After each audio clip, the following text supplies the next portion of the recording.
Bonjour, Dieu vous bénisse. Amen. C'est pour nous une joie de pouvoir faire cette vidéo avec vous. Et vraiment, nous sommes dans la joie. Vous qui nous suivez sur YouTube, sur Facebook, sur TikTok, sur Instagram, que Dieu vous bénisse.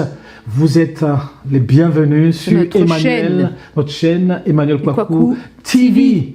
Bonjour, mon épouse, Madame Kwaku. Bonjour, nous sommes le couple pastoral, le pasteur Kwaku, et moi je suis son épouse Viviane. Amen. Que le Seigneur vous bénisse, soyez les bienvenus, alléluia. Amen. Que Dieu vous bénisse. Pour ceux qui sont anglais, we are so happy to receive you near our broadcasting. This morning, we want to share the word of God with you. God bless you, brothers and sisters, in Jesus Christ. Amen and amen. Amen. Et aujourd'hui, nous allons prendre la parole de Dieu et nous allons voir comment se laisser guider et parler par le Saint-Esprit. Et quelle a été notre expérience avec le Saint-Esprit. Amen. Amen. Le Saint-Esprit, premièrement, habite dans les enfants de Dieu. Le Seigneur a dit, je m'en vais et je vous enverrai le Saint-Esprit, le Holy Ghost. Alléluia. Et le Seigneur est parti au jour de la Pentecôte, le Saint-Esprit est venu. Il y a eu une effusion du Saint-Esprit. C'était merveilleux à Jérusalem.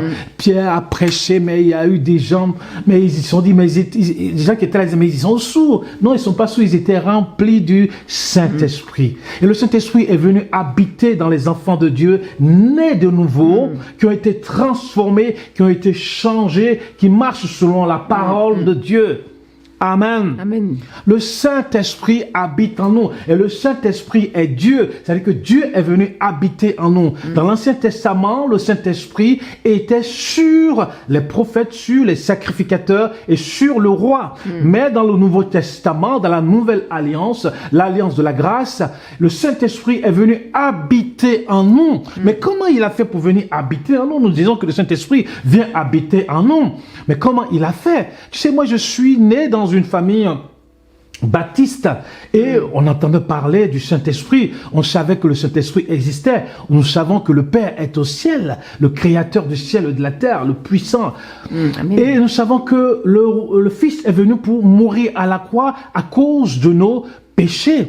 Et il est mort, mais il est ressuscité. Amen. Et il est parti au ciel et il revient bientôt. Mais on entendait parler du Saint-Esprit. Mais on ne savait pas qui était le Saint-Esprit. On entendait le Saint-Esprit, mais on ne sait pas. C'est qui, où il habite, qu'est-ce qu'il fait et quel est son rôle en l'être humain.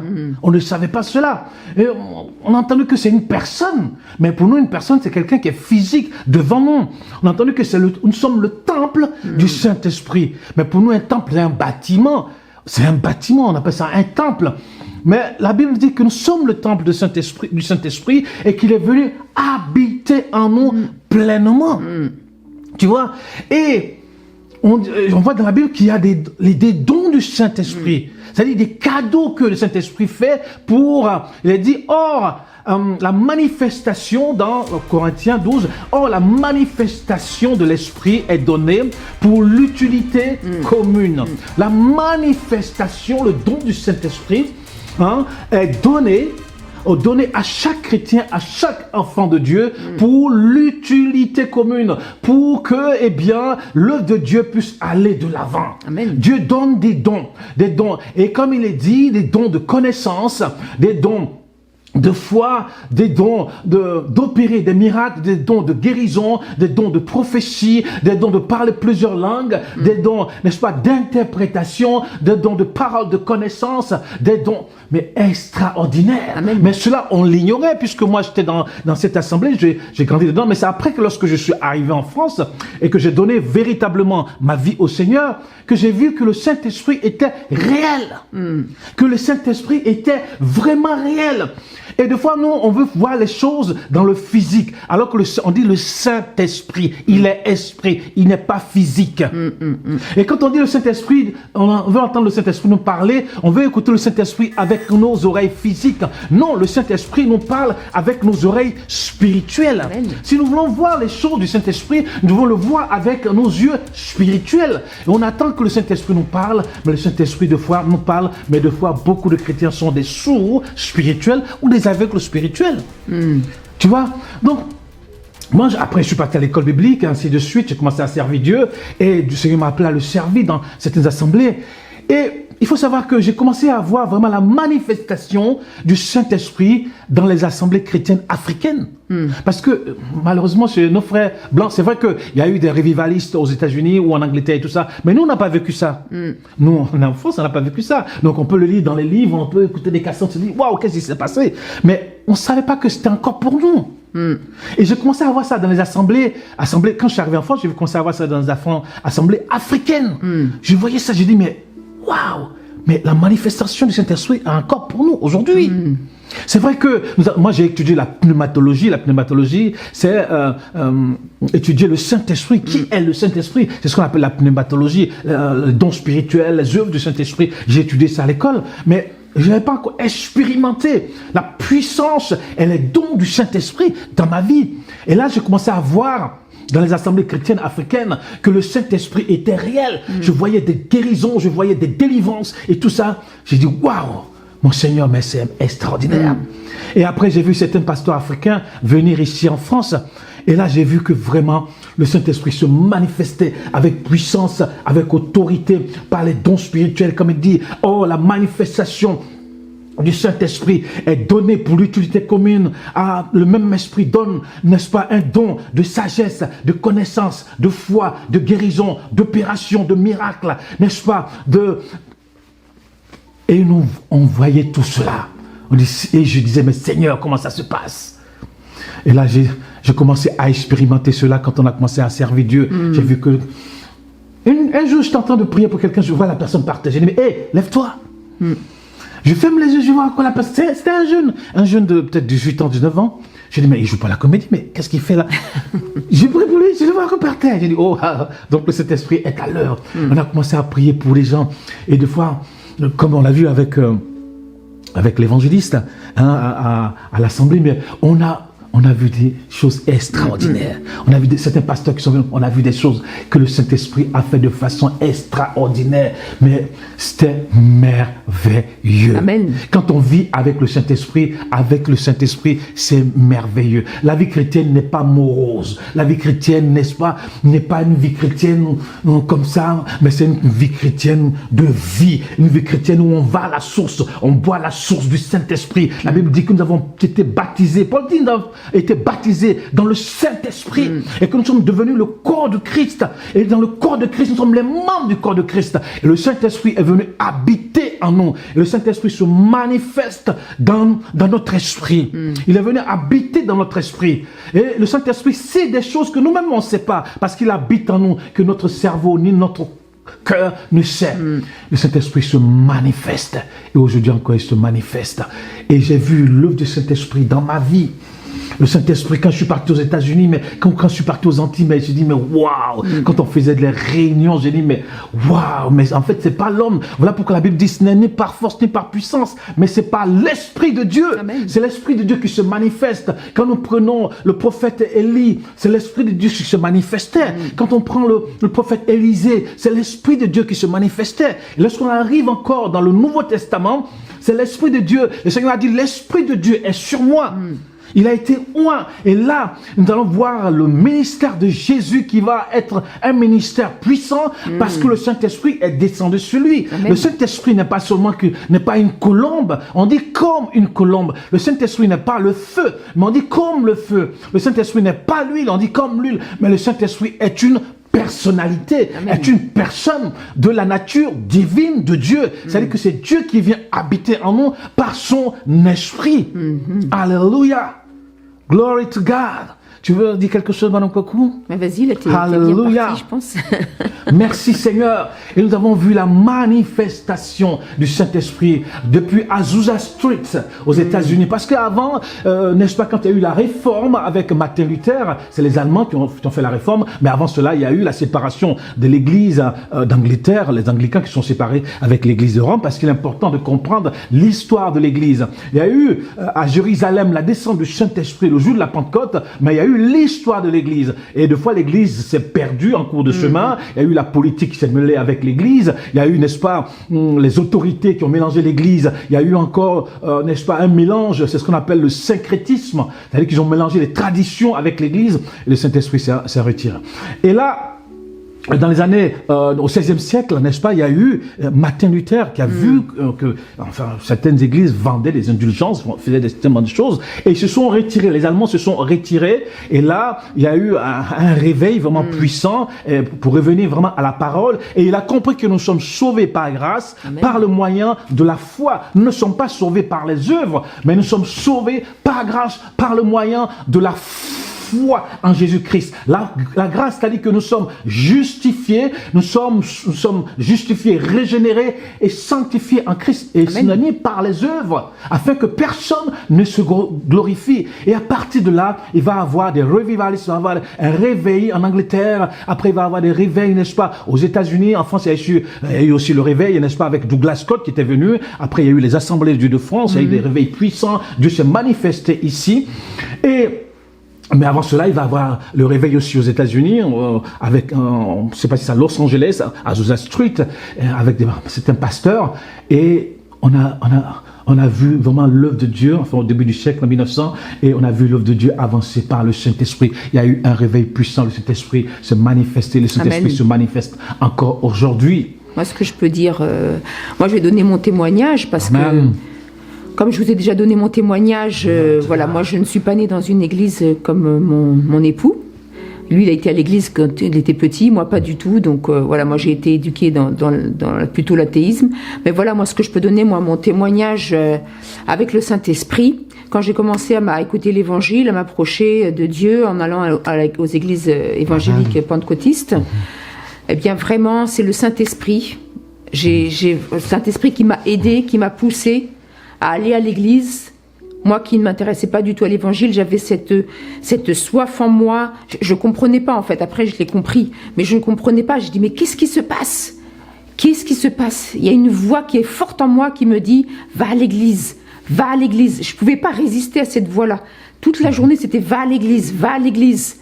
Le matin je me réveille, va à l'église, va à l'église, va à l'église. Et vraiment, par la grâce de Dieu, je ne me suis pas endurcie, j'ai obéi à la voix du Saint-Esprit. Et c'est comme ça que j'ai pu écouter l'Évangile. Et un soir à la prière, vraiment, le Saint-Esprit, c'est lui qui convainc de péché, de justice et de jugement. Comme Jésus a dit dans Jean, le Saint-Esprit viendra convaincre de péché, de justice et de jugement. C'est lui qui peut nous convaincre que Jésus est le Christ. C'est lui qui peut nous convaincre que nous sommes des pécheurs. C'est lui qui peut nous convaincre que nous avons besoin d'un sauveur. C'est lui qui peut nous convaincre de tout ce qu'il y a dans la Bible. C'est lui qui nous donne la foi en Jésus-Christ. Alléluia. C'est lui qui est à l'origine de notre conversion, de notre foi dans la mort et dans la résurrection de Jésus, notre sauveur. Alléluia. Amen. C'est lui qui chaque jour, une fois qu'on devient chrétien, qu'on a accepté le Seigneur, c'est lui qui chaque jour va te guider, va te conseiller. Si nous le voulons, parce que le Saint-Esprit ne va pas te forcer. Le Saint-Esprit va te parler doucement. Le Saint-Esprit va te conseiller. Il a une voix douce. On pense que le Saint-Esprit va avoir une voix tonitruante. Des fois, ça peut arriver parce qu'il peut y avoir un danger. Mais quand le Saint-Esprit va te guider, va te conseiller, il va avoir une voix douce. Mais il faut lui obéir dans les petites choses. Parce que souvent, on veut avoir des grandes choses. On veut avoir des grands ministères. On veut imposer les mains, que les malades soient guéris. On veut qu'il y ait des délivrances. On veut que Dieu nous parle. Mais déjà, dans les petites choses, Dieu te parle de son esprit et déjà, tu n'obéis pas. Par exemple, moi, je prends le cas, on revient par exemple à la femme. Si le Seigneur déjà nous demande d'être soumise à notre mari, déjà pour les petites choses comme ça, on ne veut pas obéir au Saint-Esprit. Ou alors ne pas critiquer, ne pas mentir, renoncer à l'impiété, renoncer à l'impudicité, renoncer aux paroles mensongères, aux paroles équivoques. Aux paroles équivoques, c'est-à-dire des paroles suggestives. Vous savez comment ça se passe ici, hein, des paroles qui sont à moitié, moitié impudiques, à moitié normales. Non, en tant que chrétien, on doit renoncer à toutes ces choses. Ça, c'est ce que je lisais là ce matin dans la parole de Dieu.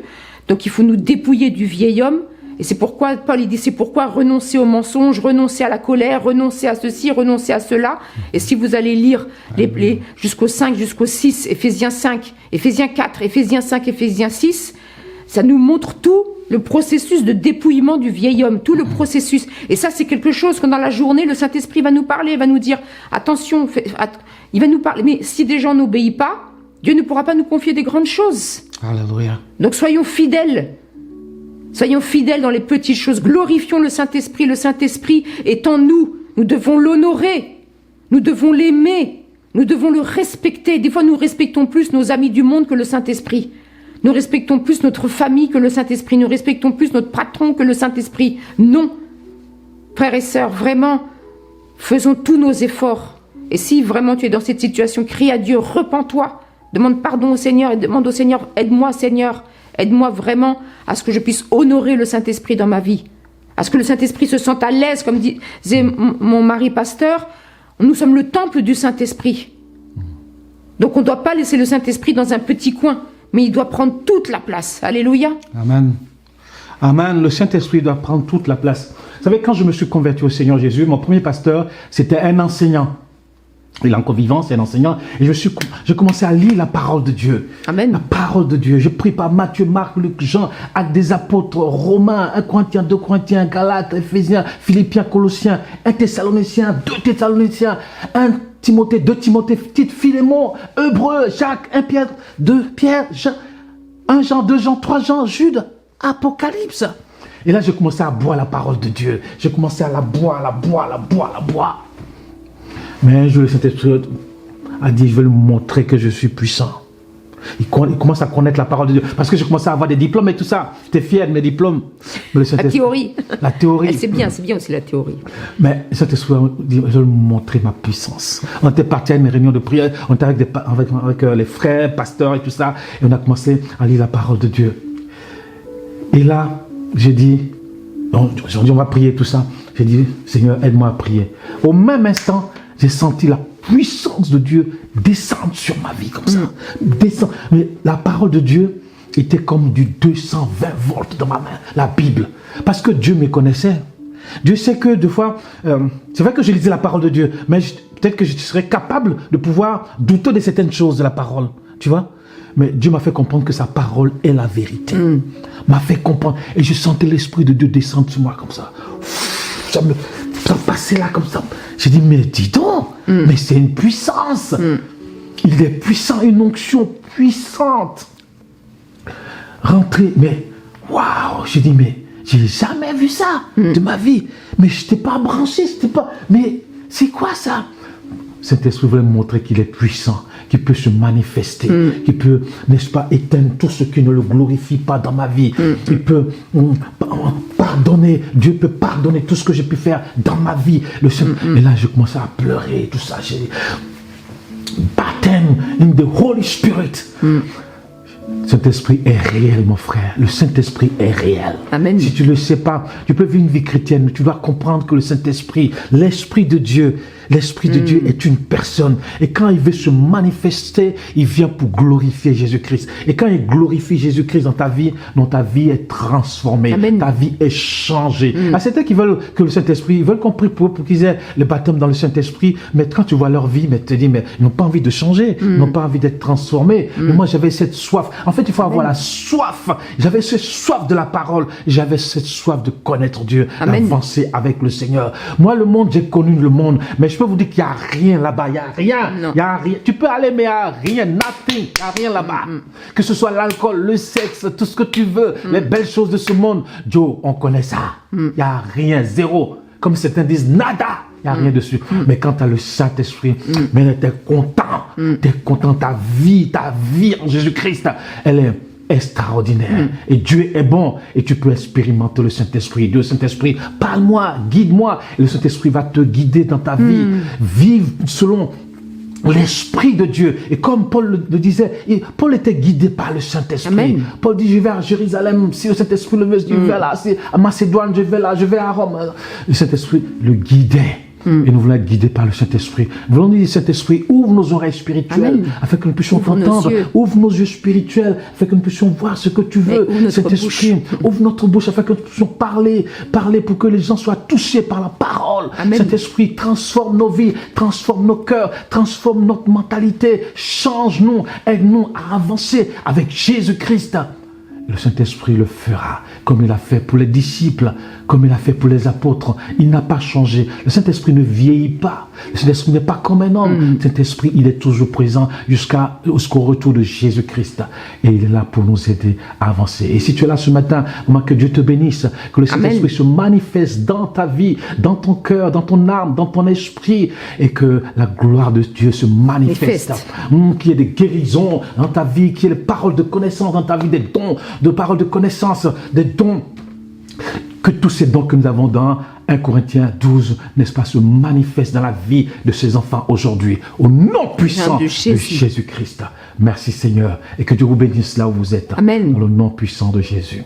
Dieu est bon, le Saint-Esprit est bon, et nous le bénissons, et nous sommes heureux de vivre avec le Seigneur jusqu'au retour de notre Seigneur Jésus-Christ. Nous voulons travailler avec le Saint-Esprit, parce que sans le Saint-Esprit, nous ne pouvons rien faire. Nous dépendons de cet Esprit. C'est lui qui nous enseigne, c'est lui qui ouvre les portes, c'est lui qui nous aide, c'est lui qui met son onction sur notre vie, et nous voulons le bénir au nom puissant de Jésus de Nazareth. God bless you. God bless you. Amen. Amen. Amen.